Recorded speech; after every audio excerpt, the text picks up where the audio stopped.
Olá, minhas amigas, olá, meus amigos, bem-vindos a mais uma preleção do Centro Espírita Allan Kardec de Campinas.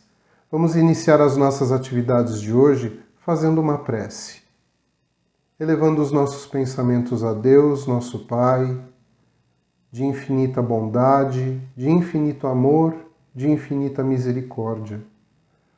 A Jesus, nosso Mestre e amigo maior, e aos bons amigos da espiritualidade, rogando a todos que nos inspirem, que nos iluminem, que nos auxiliem a ter olhos e ouvidos atentos para todos os ensinamentos que serão trazidos nesta preleção de hoje e que tenhamos também a inspiração e a sabedoria para colocar em prática cada um desses ensinamentos.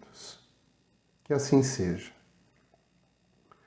A preleção de hoje está no capítulo 11 do Evangelho segundo o Espiritismo, itens de 11 a 15, e o capítulo trata sobre amar ao próximo como a si mesmo. Como sabemos, Jesus resumiu os mandamentos da lei mosaica numa única frase: amar a Deus sobre todas as coisas e ao próximo como a si mesmo. Apesar desse resumo parecer simplificar o nosso caminho para alcançarmos a tão desejada evolução, ele de fato aponta não apenas para as atitudes contidas nos 10 mandamentos, mas destaca um esforço bem maior no que se refere ao nosso caráter, o nosso comportamento, ou seja, quem somos, como nos relacionamos com os outros e como estamos presentes no mundo. Amar a si próprio passa a ser uma condição essencial para que se possa então amar ao próximo. E para que isso aconteça, é indispensável conhecer-se a si mesmo, tarefa que não costuma ser fácil e muito menos simples. Além disso, a forma do meu auto-amor é o que configura a forma do meu amor para com os outros. Assim, se eu mantenho um amor torto por mim mesmo, ou seja, algo excessivamente tolerante ou excessivamente intolerante, também manifestarei uma forma torta de amar o outro. Pior ainda, se eu não me amo, por mais que me esforce para dedicar esse afeto e todas as ações que dele derivam para qualquer outra coisa ou ser que estejam fora de mim, o resultado sempre será uma forma hipócrita de afeto. Assim, começamos a nos deparar com nossas imperfeições e a necessidade de saber como lidar com elas, o que fazer delas, como superá-las. As instruções dos Espíritos em O Evangelho segundo o Espiritismo são excelentes alertas. Nos 2 primeiros tópicos que vamos versar hoje, Emmanuel e Pascal vêm nos chamar a atenção para o egoísmo, uma forma de amor exagerado ligado aos próprios interesses. Um exclusivismo, um orgulho, presunção, onde a pessoa se toma como referência para tudo e fica estabelecida a falta de consideração com o outro. Esse é o egoísmo. Essa é a chaga que não permite a evolução do nosso planeta, já que é a partir dele, do egoísmo e também do orgulho, que acontecem tantas mazelas nas relações humanas, na sociedade e na humanidade como um todo. É por conta do egoísmo que não vemos a dor e o sofrimento pelo qual passa o nosso irmão, e por conta do orgulho não conseguimos admitir a existência desse mal em nós. O Espírito Emmanuel, em 1861, deixa em sua mensagem um alerta sobre a grande necessidade de todos nós que nos intitulamos cristãos, seguidores dos ensinamentos do Mestre Nazareno, voltarmos nossa força e nossa coragem contra o egoísmo. Ele destaca que é preciso mais coragem para vencer a si mesmo do que para vencer aos outros. De fato, olhar para dentro de si e reconhecer as próprias deficiências é, na maioria das vezes, uma das mais dolorosas jornadas que o indivíduo pode empreender para encontrar a libertação através da verdade. Não falamos aqui dessas pseudo-verdades que, pelo orgulho e egoísmo, atendem apenas aos interesses próprios, mas da verdade universal, que tem como base as leis morais, leis divinas, que são imutáveis e, portanto, não se adaptam às vaidades e vontades individuais. Emmanuel chama ainda o egoísmo de monstro devorador de todas as inteligências, já que ele ataca a verdade e distorce a realidade segundo a vontade da pessoa egoísta.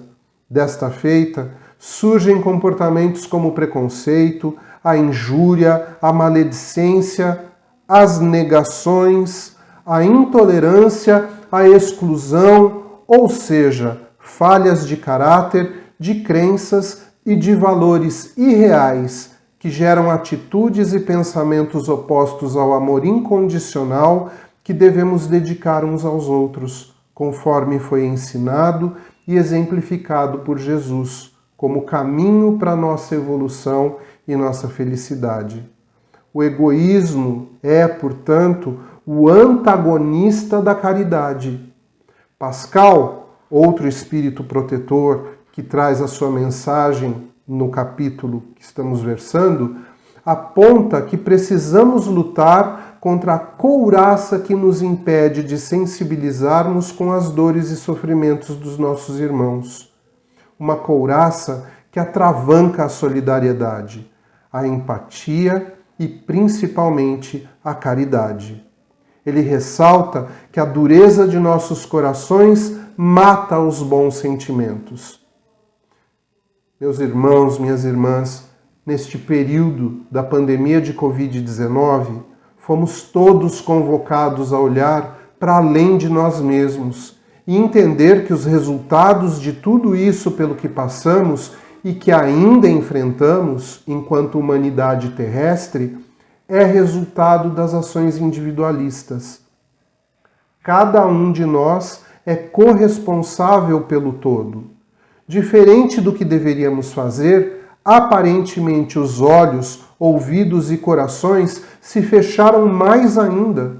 O egoísmo e os interesses particulares tomaram conta de todo o cenário mundial.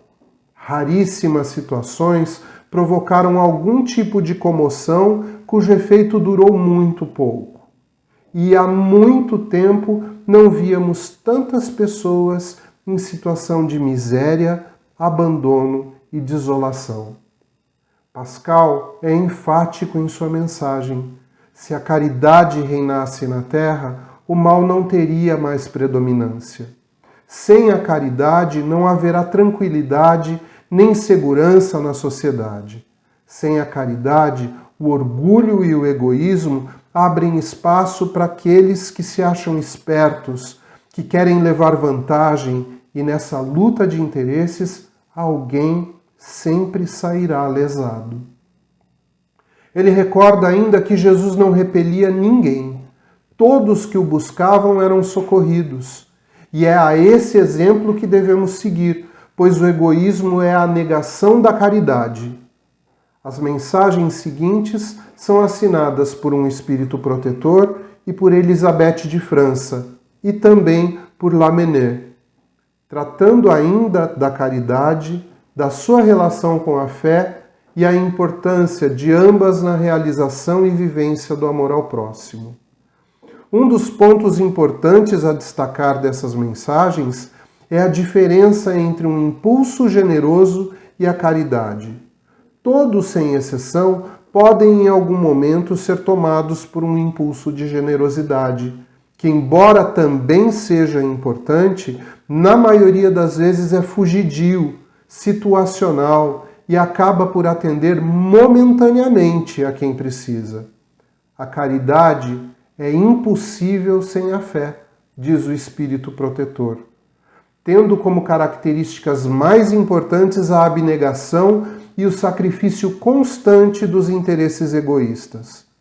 A fé é a inspiração para a coragem e perseverança, tão necessárias àqueles que escolhem o caminho da verdadeira caridade em busca da harmonia perante a diversidade. Deus nos criou a todos para sermos felizes, mas como podemos sentir felicidade diante do irmão que padece, diante do irmão que sofre? Embora saibamos que a felicidade é a nossa meta, sabemos também que a vida na Terra, ou seja, as nossas múltiplas encarnações, servem para o nosso aperfeiçoamento moral. Na experiência terrena, a felicidade está no bem que se pratica e é sustentada pela fé.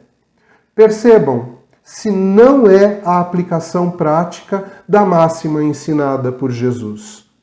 Amar a Deus sobre todas as coisas, ou seja, a fé, que nos dá sustentação, e ao próximo como a si mesmo, a própria prática da caridade. E a caridade é para todos. Deus ama indistintamente a todos os seus filhos. Jesus acolhia aos pobres, doentes, estrupiados, infelizes e criminosos, todos na mesma jornada de evolução e aprimoramento, todos com o mesmo desejo de felicidade, todos com a mesma necessidade de melhorar-se, curar-se, arrepender-se. Somos nós mesmos, todos esses indivíduos. Elizabeth de França explica que a verdadeira caridade não se resume às esmolas ou às palavras de consolo que oferecemos aqui ou ali. A verdadeira caridade é a benevolência concedida sempre ao nosso próximo, em todas as coisas, em todas as situações, e especialmente em nossas preces. Está escrito em O Evangelho segundo o Espiritismo que não devemos desejar a eliminação, o expurgo ou a morte, nem mesmo daqueles que são considerados criminosos. Jesus é o nosso modelo e jamais deixou de estender a sua mão a quem quer que fosse. Isso é o que se espera de nós, que façamos nossas preces em favor desses irmãos que se desviaram do caminho do bem, ao invés de adotar campanhas de extermínio em redes sociais. Mais do que isso, para nós espíritas, significa assumir verdadeiramente a responsabilidade perante o que preconizamos. Não preconizamos o extermínio e a morte de ninguém. Para tanto, não podemos e nem devemos julgar os outros jamais, uma vez que temos atitudes consideradas normais em nosso cotidiano e que aos olhos do Pai Criador seriam alvo de severa reprovação. Por exemplo, destruímos coisas, produzimos lixo, extinguimos seres da criação e devastamos nosso próprio planeta. Todos os dias. E escolhemos ignorar isso sob o pretexto de que todos fazem assim também. Escondemos dos nossos próprios olhos todo o mal que fazemos, sob o pretexto de que é normal. Almejamos um mundo melhor, mais fraterno, onde a paz reine entre os seres, um mundo anunciado pelos espíritos superiores. Mas é fundamental que façamos a nossa parte para que seja assim. Temos que exercitar o amor incondicional ao próximo, como a um irmão querido, filho do mesmo Pai Criador. Mas até quanto devemos fazer isso? Lamennais traz essa reflexão em sua mensagem. Devemos ser caridosos a ponto de pôr nossas vidas em risco? Qual o critério? Quem seria merecedor desse sacrifício? Novamente, o esclarecimento sobre a caridade nos diz que não se escolhe a quem socorrer. Nas palavras do amigo espiritual, o devotamento é cego. É considerado todo indivíduo merecedor da caridade, de socorro e de ajuda. Mesmo aquele que seja tratado como um inimigo, um malfeitor, um criminoso, é nosso irmão na criação e às vezes precisa viver essa experiência para modificar a sua conduta. Então, minhas amigas, meus amigos, concluímos que a voz do coração é um chamado amoroso para olharmos além de nós mesmos e enxergarmos o próximo. E a compaixão, essa é a verdadeira caridade. Amar ao próximo como a si mesmo é pôr em atividade, pôr em funcionamento em nossas vidas a compaixão e, por consequência, a verdadeira caridade. Essa é a mensagem que o Evangelho segundo o Espiritismo nos traz hoje. E agora eu convido a todos para que façamos juntos uma vibração. Então, ainda com os nossos pensamentos elevados ao plano maior, ao nosso Mestre Jesus, a Deus, nosso Pai Criador, vamos neste momento, primeiramente, agradecer pelos ensinamentos do nosso Mestre Jesus e pedir que tenhamos, Senhor, a ajuda do plano maior para colocarmos em prática a cada um desses ensinamentos. Vamos agora expandir o nosso desejo sincero de ajudar o nosso próximo, de ajudar os nossos irmãos. Vamos expandir isso nos limites do nosso planeta. Pensar nessa nossa terra, nessa nossa escola, e envolvê-la toda numa vibração, num desejo de paz, de harmonia, de fraternidade, de desenvolvimento, de evolução. Mestre Jesus, ampara, Senhor, as pessoas que neste momento estão sofrendo com a guerra, sofrendo com a fome, com a falta de recursos. Ampara cada um desses irmãozinhos, mas especialmente ilumina, Senhor, as mentes e os corações dos governantes, para que eles também, em primeiro lugar, escolham outras maneiras para resolver as suas contendas. Vamos nos aproximar de nós neste momento, vibrando pelo nosso Brasil, também pelos nossos governantes, para que tenham sabedoria, para que tenham a inspiração do plano maior, para tomarem as melhores atitudes. Vamos neste momento vibrar por todo o nosso povo e, em especial, por aqueles que neste momento carecem também de uma moradia, tantas pessoas nas ruas, Senhor, por aqueles que estão envolvidos com as drogas, com a criminalidade, que eles tenham mãos amigas que possam socorrê-los, ajudá-los. Pedimos por aqueles que estão nas instituições, creches, orfanatos, asilos, lares para idosos, que eles não sintam, Senhor, solidão, que neste momento recebam o nosso abraço carinhoso, amoroso e que se sintam pertencentes a esta grande família espiritual que somos. Pedimos por aqueles que estão nos hospitais, em tratamento, cuidando de sua saúde, por aqueles que estão se desligando desta existência, que todos eles tenham a melhor assistência, tanto no plano físico quanto no plano espiritual. Pedimos, Senhor, por aquelas pessoas que estão nas cadeias, que seja esta experiência uma oportunidade bendita para a modificação, para o aprendizado. E humildemente, Senhor, pedimos por esta casa, que é teto para tantos de nós no sentido espiritual, o Centro Espírita Allan Kardec, os seus departamentos, o Educandário Eurípides, Núcleo Vila Nova,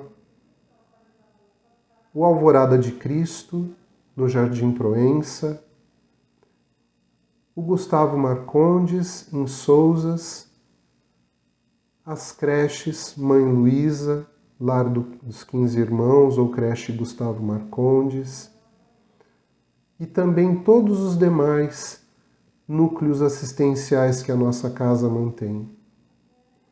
Que os amigos da espiritualidade estejam neste momento envolvendo a todos os trabalhadores, todos os tarefeiros, todos os frequentadores da nossa casa. E agora pedimos por nós, que tenhamos sempre, Senhor, o bom amparo, o bom conselho dos amigos da espiritualidade, que sejamos sempre cuidados com todo o carinho, para que acertemos no nosso caminho, para que acertemos os nossos passos e possamos sempre fazer o melhor de nós em favor do nosso próximo, pois amando a nós mesmos, teremos condições de amar o nosso próximo e que possamos desenvolver a caridade como uma meta, como um lema, como uma prática normal em nossas vidas. Fica conosco, Jesus, hoje e sempre. Agradeço a todas e a todos pela companhia deste momento nosso. Um grande abraço.